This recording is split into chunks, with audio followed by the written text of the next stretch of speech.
کبھی سوچا ہے کہ پچھلے صرف 40 سالوں میں ایسا کیا ہوا کہ مردوں کی تولیدی صحت میں 50% سے بھی زیادہ کی کمی آ گئی؟ یہ صرف ایک اعداد و شمار نہیں ہے، یہ ایک خاموش وبا ہے جو ہماری آنے والی نسلوں کے مستقبل کو خطرے میں ڈال رہی ہے۔ آج ہم اس بحران کے پیچھے چھپے ان کیمیکلز کو بے نقاب کریں گے جو ہماری روزمرہ کی زندگی کا حصہ بن چکے ہیں۔ تو سوال یہ اٹھتا ہے کہ کیا ہم واقعی ایک تولیدی بحران کے دہانے پر کھڑے ہیں؟ اچھا، جو اعداد و شمار ہمارے سامنے ہے نا، وہ ایک ایسی خوفناک تصویر دکھاتے ہیں جسے نظر انداز کرنا تقریباً ناممکن ہے۔ ذرا تصور کیجئے، صرف 2 نسلوں کے اندر مردوں کی بچہ پیدا کرنے کی صلاحیت آدھی رہ گئی ہے۔ 1973 سے 2011 کے بیچ مغربی ممالک میں اسپرم کی تعداد میں پورے 80% کی کمی آئی۔ یہ ایک ایسی گراوٹ ہے جو صرف سائنسدانوں کے لیے نہیں بلکہ ہم سب کے لیے ایک بہت بڑی خطرے کی گھنٹی ہے۔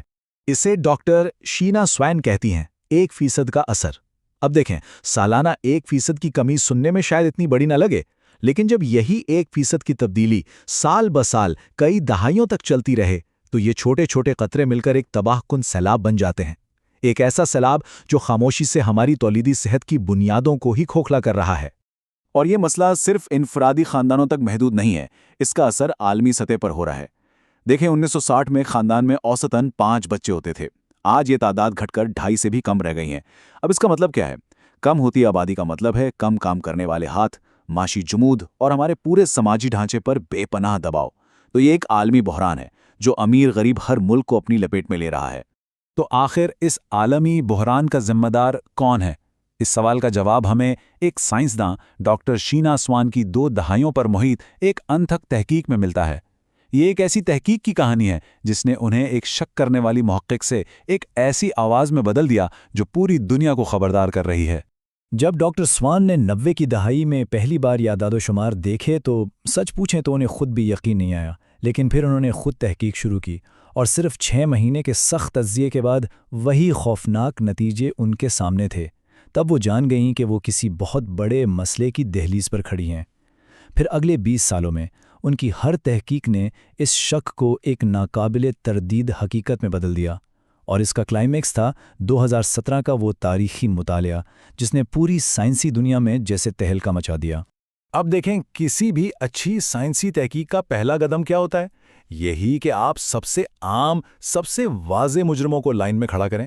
تو کیا یہ گنتی کے طریقوں میں تبدیلی کی وجہ سے تھا، یا شاید طرز زندگی کے عوامل جیسے سگریٹ نوشی اور موٹاپا؟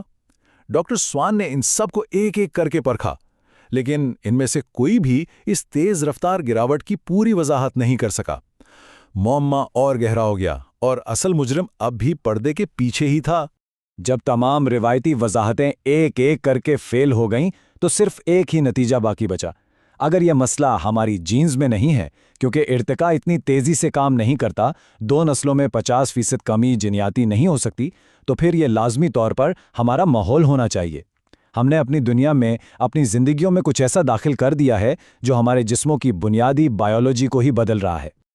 اور یہاں سے ہماری تحقیق کا رخ ان خاموش قاتلوں کی طرف مڑتا ہے جو ہماری روزمرہ کی چیزوں میں چھپے ہوئے ہیں۔ یہ وہ پوشیدہ کیمیکلز ہیں جو ہمارے ہارمونز کے نازک سسٹم پر حملہ کر رہے ہیں۔ دیکھیں، یہ ماحولیاتی حملہ 2 طرف سے ہو رہا ہے۔ ایک طرف تو ہے طرز زندگی کے عوامل جیسے موٹاپا یا تناؤ، جن پر کسی حد تک ہمارا کنٹرول ہے، لیکن دوسری طرف، اور شاید زیادہ خطرناک، وہ کیمیائی حملہ ہے جو ہماری مرضی کے بغیر ہو رہا ہے۔ ہماری پلاسٹک کی بوتلوں سے، ہمارے کھانے کی پیکیجنگ سے، اور یہاں تک کہ ہمارے فرنیچر سے۔ ان کیمیکلز کا سائنسی نام تو ہے انڈوکرائن ڈسرپٹنگ کیمیکلز یا EDCs، لیکن ڈاکٹر سوان نے ایک بہترین نام دیا ہے، ہارمون ہیکرز۔ اور یہ نام بالکل صحیح ہے۔ یہ کیمیکلز ہمارے جسم کے کمیونیکیشن سسٹم میں ہیکرز کی طرح گھس جاتے ہیں۔